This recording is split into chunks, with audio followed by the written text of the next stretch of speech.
জুম্মার দিনে কেউ যদি রাসূলকে ভালোবেসে মাত্র 80 বার দুরূদ পড়তে পারো, 80 বছরের সগীরা গুনাহ আল্লাহ মাফ করে দেন। দাইলামি শরীফের মধ্যে এসেছে হাদিস খান, হাদিসের রাবী হলেন হযরত আনাস রাদিয়াল্লাহু তাআলা আনহু। আমার রাসূল বলেছেন, কেউ যদি রাসূলকে ভালোবেসে প্রতিদিন মাত্র 1000 বার দুরূদ পড়তে পারে, সে জান্নাত না দেখা পর্যন্ত তার মরণ হবে না। সুবহানাল্লাহ। কথা কি বুঝতে পারছেন? সে জান্নাত না দেখা পর্যন্ত তার মরণ হবে না। তাহলে কি বোঝা গেল? দুরূদের ফজিলত আছে না নাই? আছে। আরো জোরে আছে। আছে আছে না? জিকির করার সময় কি কথা বলেছেন? আপনি কি মনে করছেন আল্লাহ আপনাকে জবান দিয়েছে শুধু কথা বলার জন্য, ভোট গণনা করার জন্য, অগ্রহণযোগ্য অপ্রত্যাশিত বক্তব্য দেওয়ার জন্য? কি জন্য? আল্লাহ রাব্বুল আলামিন আপনাকে আমাকে জবান দিয়েছে। আল্লাহ বলেছেন, remember me then I will remember you. আল্লাহ রাব্বুল আলামিন বলেছেন, ফাযকুরুনি আযকুরুকুম, তোমরা আমাকে স্মরণ করো, আমি তোমাদেরকে স্মরণ করব। তার মানে আল্লাহ রাব্বুল আলামিন আপনাকে আমাকে জবান দিয়েছে কি জন্য? আল্লাহর জিকির করার জন্য। তো জিকির করলে লাভটা কি? সায়েন্টিফিকদের বক্তব্য হলো জিকির ইজ দা হার্ট মেডিসিন। জিকির হলো হার্টের ঔষধ। জিকির হলো কি? হার্টের ঔষধ। হাদিস শরীফের দিকে নজর দিয়ে দেখলাম, জিকির যেমনি হার্টের ঔষধ, রাসূল বলেছেন পৃথিবীতে যেই কোনো ময়লা দূর করার একটা উপকরণ আছে, ঠিক মানুষের মনের গড়ের ময়লা দূর করার উপকরণ হলো মাওলার জিকির। সুবহানাল্লাহ বলেন না? আরে জোরে, আরে জোরে সুবহানাল্লাহ। একটু মজা করে বলেন। প্রত্যেকটা মানুষ যেমন দুইটা রূপ, দেখো একটা আত্মার একটা, ঠিক আপনি আমলের ক্ষেত্রেও কিন্তু রূপ দুইটা থাকতে হবে। এই যে আপনি সুবহানাল্লাহ বলেছেন, এখন এই মুহূর্তে সুবহানাল্লাহ বলেছেন, এটা হলো আপনার জন্য রাতের ডিনার। সুবহানাল্লাহ বলেন। রাসূল বলেছে, তোমরা যখন জান্নাতের বাগানে যাও, তখন যাওয়ার পরে জান্নাতের বাগান থেকে জান্নাতি ফল খেয়ে নাও। এই জান্নাতি ফলের মধ্যে একটা হলো সুবহানাল্লাহ। সুবহানাল্লাহ। তা এখন আপনার যে রাতের ডিনার হচ্ছে, কিসের ডিনার? রূহের ডিনার হচ্ছে, দেখেন না। কিসের? ভিতরের মানুষের ডিনার হচ্ছে। সুবহানাল্লাহ, আলহামদুলিল্লাহ, আল্লাহু আকবার। আপনি যাই বলেন, প্রশান্তি আসবে কোথায়? আত্মার মধ্যে, দিলের মধ্যে। তাহলে এখানে বসে আপনি যা বাজার করবেন, মার্কেটিং করবেন, সবটা কি আপনার রূহের জন্য? এটা পুরোপুরি রূপ আপনি দেখতে পাবেন ফিউচারে, ভবিষ্যতে, কবর থেকে যে বাকি জীবনটা, ওই জীবনে। সুবহানাল্লাহ বলেন। আর প্রোগ্রাম শেষে আমরা মোনাজাত দিয়ে যেটা খাবো, তাবারুক হিসেবে খিচুড়ি, এটা হলো দেহের খাবার। কিসের খাবার? ওইটা খাইলে জবানে মুখে স্বাদ লাগবে, দেহের মধ্যে কি আসবে? এনার্জি আসবে। তাহলে মুমিন প্রতিদিন দুই ধরনের খাবার জোগাড় করবে, কিন্তু দেহের খাবারটা এনি প্লেস, যেই কোনো জায়গা থেকে আপনি নিতে পারেন। কথা বলেন না কেন? আরো জোরে। আপনি দেহের খাবারটা যেই কোনো জায়গা থেকে নিতে পারেন, কিন্তু আত্মার খাবারটা আপনি যেই কোনো জায়গা থেকে নিতে পারেন না। আজকের এই পরিবেশটা, ওই মসজিদে যাইলে আলেমদের সাথে বসলে হয়তো আপনি এই খাবারটা জোগাড় করতে পারেন, অন্যথায় আপনি সহজে এই খাবারটা পাওয়ার কোনো সুযোগ। তাহলে এই জায়গাটাকে মূল্যায়ন করতে হবে কিনা? আরো জোরে বলেন। একদিকে সায়েন্টিফিকরা বক্তব্য দিয়েছে জিকির হলো হার্টের ঔষধ। আপনি যত বেশি জিকির করবেন, আপনার হার্ট তত বেশি স্ট্রং হবে। আর যার হার্ট যত স্ট্রং, তার সুস্থতাও তত স্ট্রং। সুবহানাল্লাহ। এখন কোরআনের দিকে তাকিয়ে দেখলাম, আল্লাহ বলেছেন কি? দেখেন মজাটা। আল্লাহ বলেছেন কি? ফাযকুরুনি আযকুরুকুম। আল্লাহ বলেছেন, remember me then I will remember you. আল্লাহ বলেছেন, তোমরা আমাকে স্মরণ করো, আমি তোমাদেরকে স্মরণ করব। তার মানে আমি এখানে বসে বসে আল্লাহকে স্মরণ করছি। বুখারী শরীফের হাদিস, আল্লাহ রাসূল তার চাইতে উত্তম জলসায় আপনার আমাকে নিয়ে জিকির করছে। সুবহানাল্লাহ। তাহলে আপনার আমার জিকিরে লাভ না লস? আরো জোরে। জিকিরটা কিভাবে করতে হবে? আল্লাহ রাব্বুল আলামিন বলেছেন, ইয়া আইয়ুহাল্লাযীনা আমানু যিকুরুল্লাহা যিকরান কাসীরা ওয়া সাব্বিহুহু বুকরাতাও ওয়া আসীলা। আল্লাহ রাব্বুল আলামিন ঈমানদারদেরকে ডেকে বলেছেন, তোমরা বেশি বেশি করে জিকির করো, সকাল থেকে সন্ধ্যা আল্লাহর পবিত্রতা ঘোষণা করো। আল্লাহ জিকিরটা কোন কন্ডিশনে করব? আল্লাহ কন্ডিশন দিয়েছেন, ফাযকুরুল্লাহা কিয়ামান, দাঁড়িয়ে দাঁড়িয়ে জিকির করো, ও কুউদান, বসে বসে জিকির করো, ওয়া আলা সুনুবিকুম, শুয়ে শুয়ে জিকির করো। কিন্তু জিকির করার হাদিস শরীফের দিকে নজর দিয়ে দেখলাম, রাসূল বলতেছে, জিকিরটা তোমরা এমন ভাবে করো লোকে দেখলে যেন তোমাদেরকে পাগল বলে। কিন্তু আপনার আমার কি সেই জিকির আছে? আছে? নাই। আমরা শুধু ফিকির নিয়ে ব্যস্ত, কিন্তু এই ফিকির তো আপনাকে চিরতরে ধ্বংস করে দিবে। কি করে দিবে? ধ্বংস করে দিবে, সেটা আমার বক্তব্য নয়। সূরা আলে ইমরান 185 নম্বর আয়াতের শেষ অংশে আল্লাহ বলেছেন, ওমাল হায়াতুদ দুনিয়া ইল্লা মাতাউল গুরুর। আমি ধোঁকার মধ্যে পড়ে আছি যারা আল্লাহ রাসূলকে ছেড়েছি। এখন ধোঁকার মধ্যে পড়ে আমরা যাই করছি সবকিছু সন্তানের জন্যই তো। কথা কয় না? সন্তানের জন্য না? কোরআন শরীফের 19 পারা সূরা শুআরা 88 নম্বর আয়াতে আল্লাহ বলেছেন, ইয়াউমা লা ইয়ানফাউ মালু ওয়ালা বানুন। আপনার সম্পদ, আপনার সন্তান কিচ্ছু কাজে লাগবে না। তো কি করতেছেন আপনি? আজকের এই দিনটা বছরে একটা দিন। কয়টা দিন? একটা রাতের কিছু অংশ। 365টা রাতের মধ্যে একটা রাতের কিছু অংশ আমরা সময় দিতে পারি না।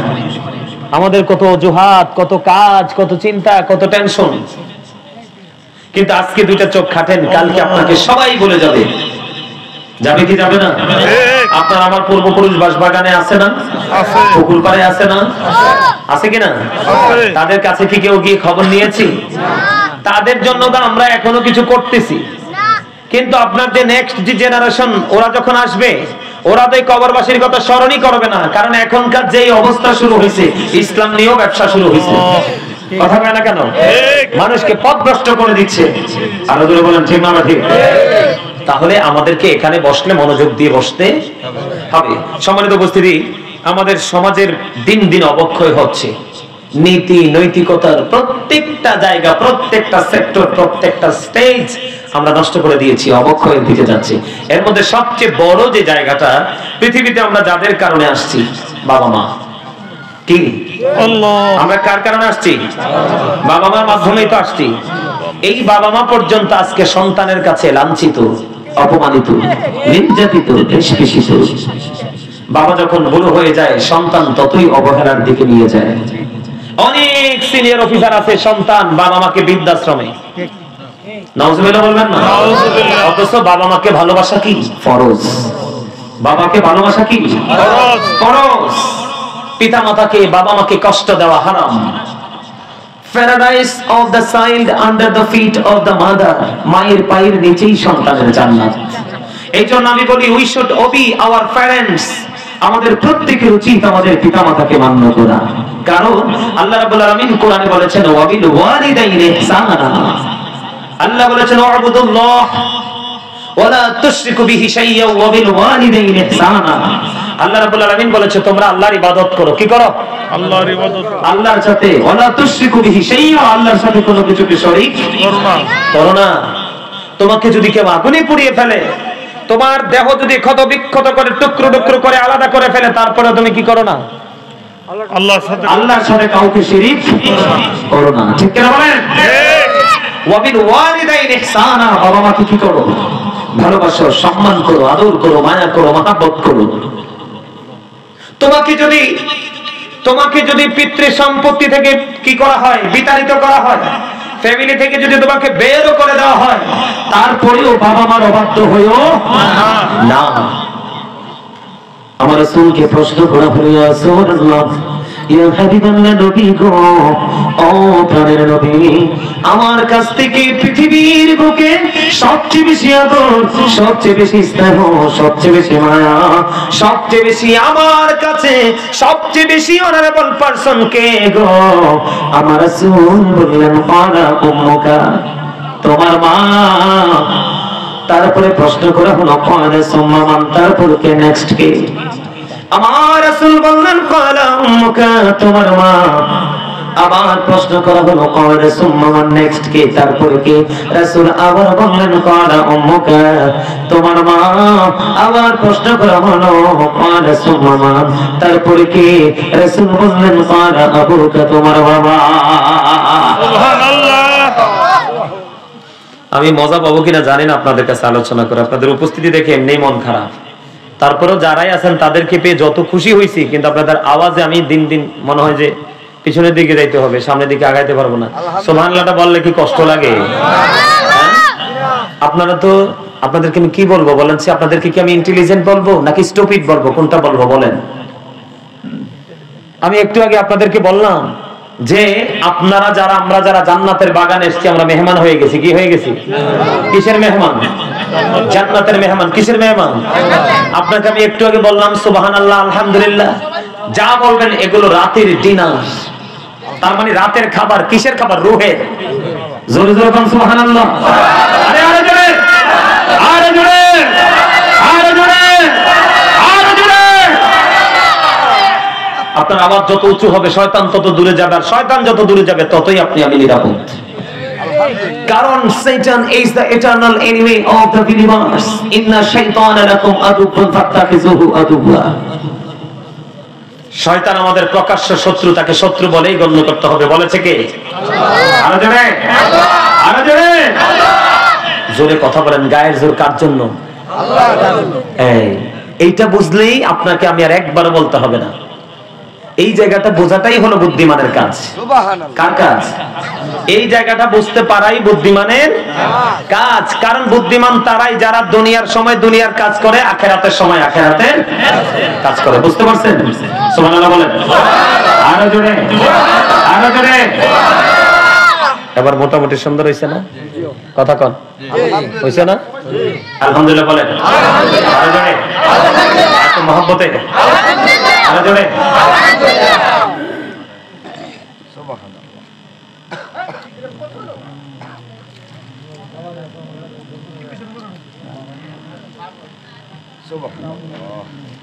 কি বলবো, বলার কোনো ভাষা নাই। আমি কি আপনাদেরকে বোকা বলছি? কথাটা কি বুঝতে পারছেন? এই মুহূর্তে আপনারা সবাই আমার বাবার বয়সী, চাচার বয়সী, দাদার বয়সী যারাই আছেন সবাই আমার স্টুডেন্ট। থেমে গেলেন কেন? হ্যাঁ অথবা না একটা বলবেন না? যখন আপনার খতিব আলোচনা করে তখন আপনারা সবাই খতিবের কাছে স্টুডেন্ট। কথা বলে না কেন? আপনারা কি মসজিদে শিখতে যান না? মাধ্যম আলেমদের কাছে শিখতে যান না? আপনি কি আপনার যারা ডাক্তার হয় তারা কি ডাক্তারদের কাছে শিখতে যায় না? আমি কি আপনাদেরকে বলছি যে আপনারা সবাই স্টুপিড? আমি কি বলেছি আপনাদেরকে? কোনটা বলবো? আমি আপনাদেরকে প্রশ্ন করেছি। এই জন্য বলেছি বিবেক হলো আল্লাহর দেওয়া একটা নূর। আল্লাহ বিবেক সবাইকে দেয় না, আর আল্লাহ যাকে বিবেক দিয়েছে তার তিনি হলেন সকল মানুষের মধ্যে একটু ডিফিকাল্ট। কারণ বিবেক নামক নূর দিয়ে আপনি আপনার লাইফকে, আপনি আপনার ফিউচারকে, আপনি আপনার ঘরকে, আপনি আপনার পাড়াকে, আপনি আপনার গ্রামকে, আপনি আপনার ওয়ার্ডকে, আপনি আপনার ইউনিয়নকে, ইভেন একটা আপনার বাংলাদেশ স্মল কান্ট্রি, যদিও ছোট্ট দেশ সব দেশের তুলনায়, কিন্তু আমার কাছে আমার দেশ অনেক বড়। আপনি যদি ওই রকম আলোকিত ব্যক্তি হতে পারেন, বাংলাদেশের ভাবমূর্তি আপনি গোটা পৃথিবীর কাছে, উন্নত বিশ্বের কাছে তুলে ধরতে পারবেন। ঠিক আছে? এই জন্য আপনাদেরকে বলেছি। আমি অবাক হয়ে গেলাম, লোকটাকে দেখতে অত্যন্ত জেন্টেল মনে হলো।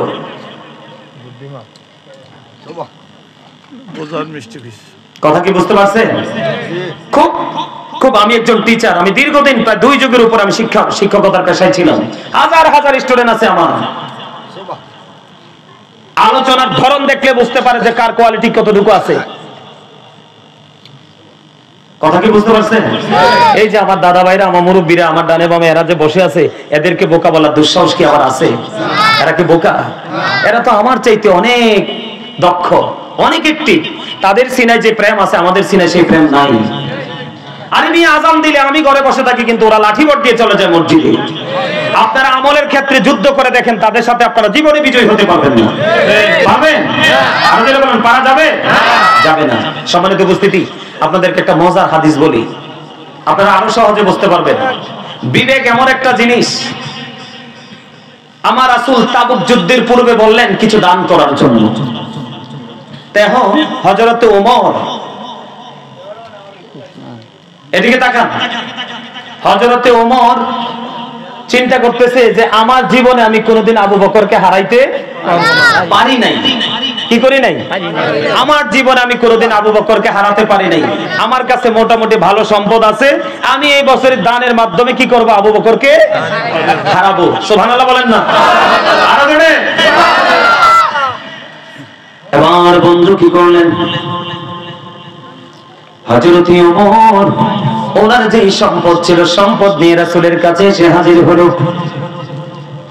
আমার নবী এবার একটা ডাক দিয়ে বললেন, ওমর তুমি কতটুকু নিয়ে এসেছো ইয়া রাসূলুল্লাহ? আমি অর্ধেক নিয়ে এসেছি। তোমার ফ্যামিলির জন্য কতটুকু রেখে এসেছো ইয়া রাসূলুল্লাহ? আমি আমার ফ্যামিলির জন্য অর্ধেক রেখে এসেছি। এবার আবু বকরের ফালা।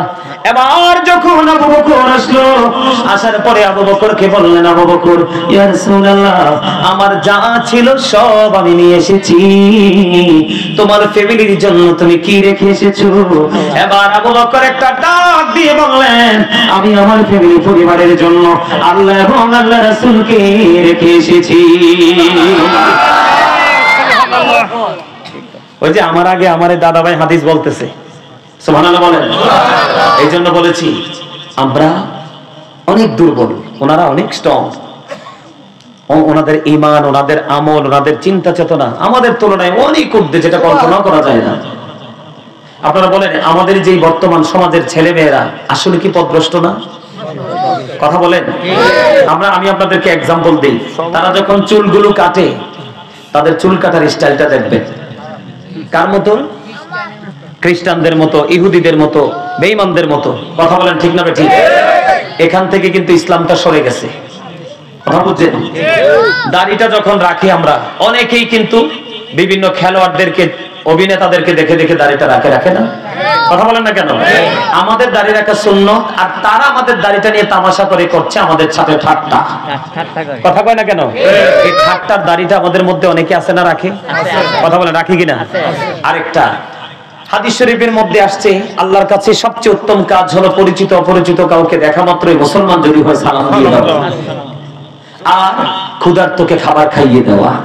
আপনারা বলেন তো, আপনাদের এলাকায় না, শুধু সারা বাংলাদেশে আমাদের যে যুবকরা আছে, আমাদের যুবকগুলো কি এখন মুরব্বীদেরকে দেখলে সালাম দেয়? দেয়? এমনি করে করে প্রত্যেকটা সেক্টরের দিকে তাকায় দেখেন ইসলাম গরিব হয়ে যাচ্ছে।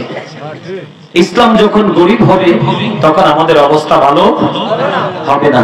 আর এই গরিব হওয়ার পিছনে কারণটা কি? আমরা বিবেক খাটাই না। কি করি না? আমরা বিবেকটাকে খাটাই না। যদি বিবেক খাটাতাম, আমরা এই আজকের দিনটাকে আমরা আজকের দিনের মতো বরণ করতাম, আজকের রাতটাকে আমরা আজকের রাতের মতো বরণ করতাম, জান্নাতের বাগান হিসাবে। ঠিক না ঠিক? কিন্তু আমাদের সেই বিবেকটা না থাকার কারণে, আমাদের সেন্স অ্যাক্টিভ না থাকার কারণে আজকে আমরা এইগুলো বুঝতে পারতেছি না। কিন্তু আমরা দুনিয়াটা ঠিকই বুঝতেছি। কি করতেছি? দুনিয়াটা ঠিকই বুঝতেছি, কিন্তু এই দুনিয়া তো আপনার আমার জন্য গজব। দুনিয়া কি? দুনিয়া এবং দুনিয়ার মধ্যে যা কিছু আছে, আল্লাহ রাসূল বলেছে সব অভিশপ্ত।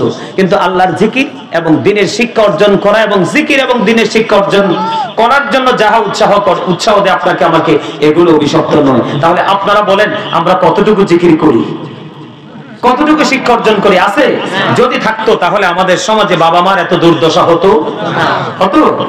নবীজি বললেন, একবার বললেন মা, দুইবার বললেন মা, তিনবার বললেন মা, চারবার, চতুর্থবার বললেন বাবা। তাহলে বাবা মার মর্যাদা কত? বাবার 3 গুণ বলা হয়েছে। আমার রাসূলকে একজন প্রশ্ন করলেন, ইয়া রাসূলুল্লাহ, ইয়া হাবিবাল্লাহ, বাবার ইজ্জত কত দেখেন, বাবার মর্যাদা কত? ইয়া রাসূলুল্লাহ, আমার উপার্জিত সম্পদ আমার বাবা নিজের মতো করে খরচ করতে চায়। ইয়া রাসূলুল্লাহ, আমার উপার্জিত অর্থ আমার বাবা আমার উপার্জিত অর্থগুলো নিজের মতো খরচ করতে চায়। এবার আমার নবী যে একটা ডাক দিয়ে বললেন, শুধু তোমার উপার্জিত অর্থ নয়, তোমার বাবা চাইলে তোমাকেও নিজের মতো করে খরচ করতে পারবে, কাজে লাগাতে পারবে, ইউজ করতে পারবে। তার কারণ হলো তুমি নিজেও তোমার বাবার সম্পদ। তুমি নিজেও কি? তুমি নিজেও তোমার বাবার সম্পদ। এই কারণে আমি আজকে বলবো, যুবক বন্ধু, তোমরা তোমাদের বাবার প্রতি অত্যন্ত সতর্কতার সাথে আলোচনা করতে হবে, তাদের সাথে অত্যন্ত সৎভাবে সুন্দরভাবে আচরণ করতে হবে। কারণ তাদের কলিজায় আগুন দিয়ে যদি তুমি দুনিয়ায় যত ভালো কাজই করো, তুমি কখনোই সফল হতে পারবে না। তুমি একটা হজ করার জন্য টিকিট নিতে হয়, ভিসা লাগাইতে হয়, অনেকগুলো টাকা একত্রিত করতে হয়, কিন্তু তুমি তোমার মায়ের চেহারার দিকে তুমি মায়ের নজর দিয়ে তাকাও, তোমার আমলনামায় আমার আল্লাহ একটা হজের সওয়াব দিবে। সুবহানাল্লাহ। শুধু হজের সওয়াব দিবে না, রাসূলকে প্রশ্ন করা হলো, ইয়া রাসূলুল্লাহ, ইয়া হাবিবাল্লাহ, নবী গো, ও প্রাণের নবী গো, ইয়া রাসূলুল্লাহ, যদি প্রতিদিন মায়ের চেহারার দিকে যদি 100 বার তাকায়, আমার নবীজি বললেন যদি প্রতিদিন মায়ের চেহারার দিকে 100 বার তাকাও, তাহলে তোমার আমলনামায় 100 হজের সওয়াব দেওয়া হবে। মা বাবার কলিজায় যদি আগুন দেয়, উপায় আছে? আমার রাসূল বলেছেন হতভাগা সেই, হতভাগা সেই, হতভাগা সেই। কে গো সেই হতভাগা নবী? আমার নবীজি বললেন পিতামাতা দুইজন বেঁচে আছে অথবা একজন বেঁচে আছে, মা বেঁচে আছে অথবা বাবা বেঁচে আছে। আমাদের মধ্যে অনেকে আছে না মা আছে বাবা নাই, অনেকের বাবা আছে মা নাই, কারো আবার বাবা মা দুজনই আছে, আবার কারো বাবা মা দুজনের একজন নাই। আমার রাসূল বলেছেন বাবা আছে মা নাই, মা আছে বাবা নাই, অথবা দুইজন নাই অথবা দুইজন আছে। বন্ধু বাবা মা দুজনের একজনকে পায়, সে পেয়ে যদি তাকে আদর দিয়ে যত্ন দিয়ে মায়া দিয়ে যদি আল্লাহর দিদার প্রাপ্ত বান্দাদের হয়, আল্লাহর দিদার প্রাপ্ত বান্দাদের অন্তর্ভুক্ত হতে না পারে, তাহলে তার চেয়ে বড় হতভাগা আর কেউ হতে পারে না। ঠিক না বলেন? এখন দেখবেন বিশেষ করে ছেলেরা বিয়ের পরে বাবা মার অবাধ্য হয়ে যায়। ছেলে যখন চাকরি করে, আমি নিজে অনেক জায়গায় দেখেছি, ছেলে যখন চাকরি করে মাস শেষে যখন বেতন পায় অনেক নাস্তা পানি ফল ফ্রুট নিয়ে আসে, আসে কি আসে না? আপনাদের এই গ্রামে আছে কিনা আমি জানি না। ও বন্ধু, আমাদের আশেপাশে অনেক ছেলে আছে, এমন কিছু জিনিস আছে মা দেখলে যদি খেয়ে ফেলে, মার অগোচরে লুকিয়ে বিবির কাছে দিয়ে দেয়। আছে না নাই? আপনাদের এখানে হয়তো আছে কিনা জানি না, আমি দেখিয়েছি মাকে ভয় পায়, বাচ্চাকে পর্যন্ত মাকে আড়াল করে খাওয়ায়।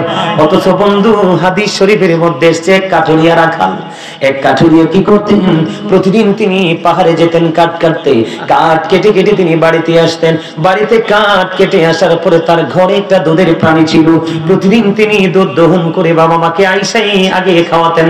এটা হাদিস শরীফ বন্ধু। একদিন কি করলেন, কাঠ কাটতে কাটতে কাটতে কাটতে কাটতে কাটতে বন্ধু দেরি হয়ে গেল। যুবক সবাইকে বলছি তোমরা হৃদয় করে শোনো, কারণ তোমাদেরকে নিয়ে যত টেনশন তার কারণ হলো আগের যুগের বাবারা, এই যে মুরব্বী যারা আছে এখনো মা বাবার কথা বললে কান্দে। ওই যে দেখো মায়ের কথা বলতে দেরি কেঁদেছে, ওই যে আমার চাচাও কেঁদেছে, ওইটাও কেঁদেছে মায়ের কথা বলতে দেরি। মা যে কত বড় ধন রে, যার মা নাই তার মতো অসহায় পৃথিবীতে আর কেউই নাই। কারণ পৃথিবীর বুকে সন্তানের একমাত্র হৃদয়, সন্তানের মন, সন্তানের দুঃখ বোঝার দুইজন আছে, এর মধ্যে প্রথম হলো মা, তারপরে হলো বাবা। বন্ধু হৃদয় খুলে শোনো গো, মা বাবাকে ভালোবাসতে পারলে তোমার লাভটা কেমন হবে? বন্ধুরে আমার, তোমার লাভ কেমন হবে? এই হাদিস শরীফটা আমি আরেকটু মজা করে বলি বন্ধু, মূল থেকে বলে এই হাদিস শরীফটার 3টা অপশন আছে। কয়টা? বুখারী এবং মুসলিম শরীফের মধ্যে এসেছে হাদিস খানা। বনি ইসরাইলের 3 জন লোক সফরে বের হলো, সফরে যখন বের হলো, সফরে বের হওয়ার পরে তারা সফর করতে করতে রাত্র হয়ে গেল।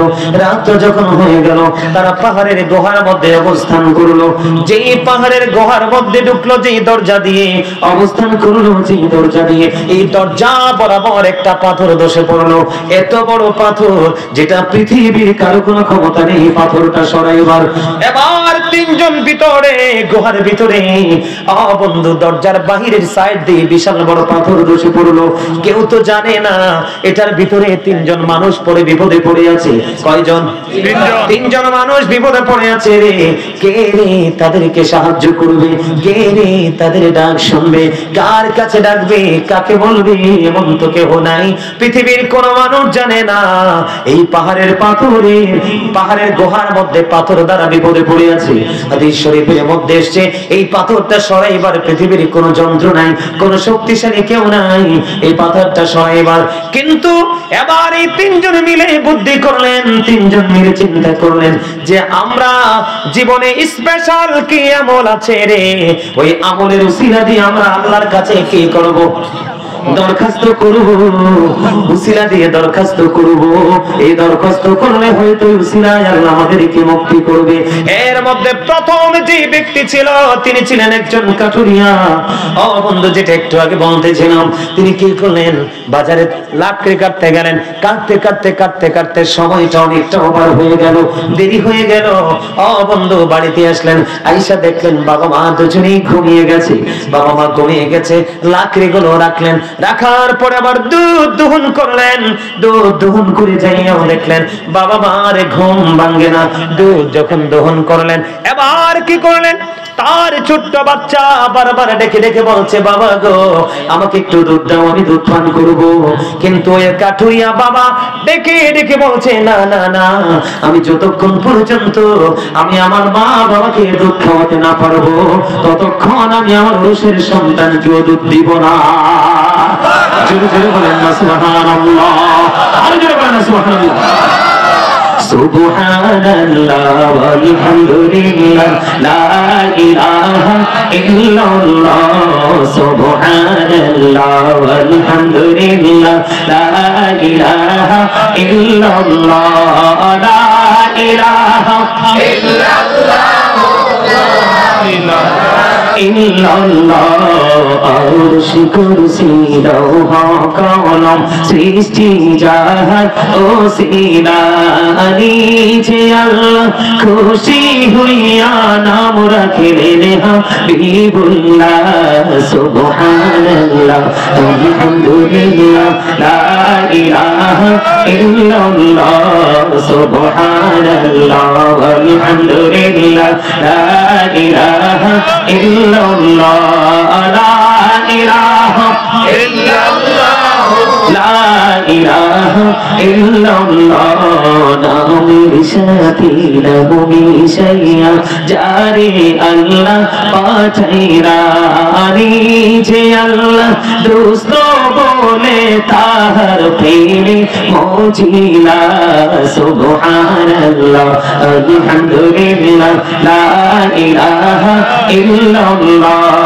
লা ইলাহা ইল্লাল্লাহ লা ইলাহা ইল্লাল্লাহ। লা ইলাহা ইল্লাল্লাহ মুহাম্মাদুর রাসূলুল্লাহ সাল্লাল্লাহু আলাইহি ওয়াসাল্লাম। আলহামদুলিল্লাহ। আপনারা দাদা ভাই, আপনারা যারা আছেন মুরব্বীরা আমার সাথে স্টেজে, আপনারা কোন তো শুরুতে তারা যতটা দুর্বল ছিল এখন কতটা দুর্বল, অনেক স্ট্রং হয়ে গেছে না? কারণ আমি এতগুলো কথা যদি না বলতাম, আপনারা কি মানসিকতাটাকে পরিবর্তন করতে পারতেন? একজন আলোচক যখন আসে, আমি বিশ্বাস করি আপনারা শেষ পর্যন্ত একবারে ফুললি স্ট্রং হয়ে যাবেন ইনশাআল্লাহ। বলেন না আরে জোরে।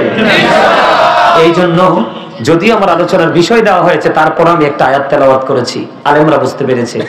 ইয়া আইয়ুহাল্লাযীনা আমানু কু আনফুসাকুম ওয়া আহলিকুম নারা। আল্লাহ বলেছেন, ও believers, save yourself and your families from the fire।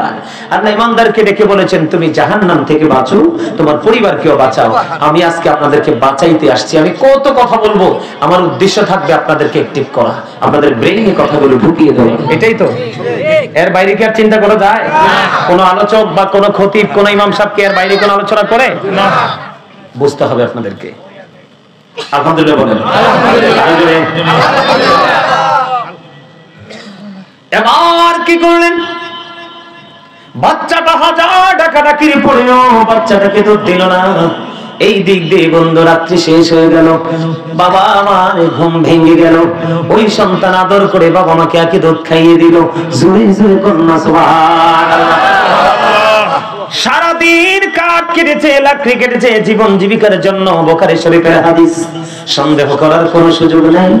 ও বন্ধু, তারপরে বাবা মার প্রতি তার ভালোবাসা কদর কমে নাই, প্রেম কমে নাই। সবচেয়ে বড় হলো বাবা মাকে না খাওয়ায় আর সন্তানকেও খাইতে দেয় না। আজকে এই সন্তান বিপদে পড়ে আছে পাহাড়ে, কেউ তো জানে না। ওই সন্তান আল্লাহর কাছে দরখাস্ত করে দিলেন, আল্লাহ ওই দিনের এই আমল যদি তোমার দরবারে কবুল হয়, আজকে ওই দিনের আমলের উসিলায় আমাদেরকে বড় বিপদ থেকে তুমি বাঁচাও। বন্ধু হাদিস শরীফটা আমি কতবার পড়েছি, যতই পড়ি ততই যেন প্রেম প্রেমে পড়ে যাই, যতই পড়ি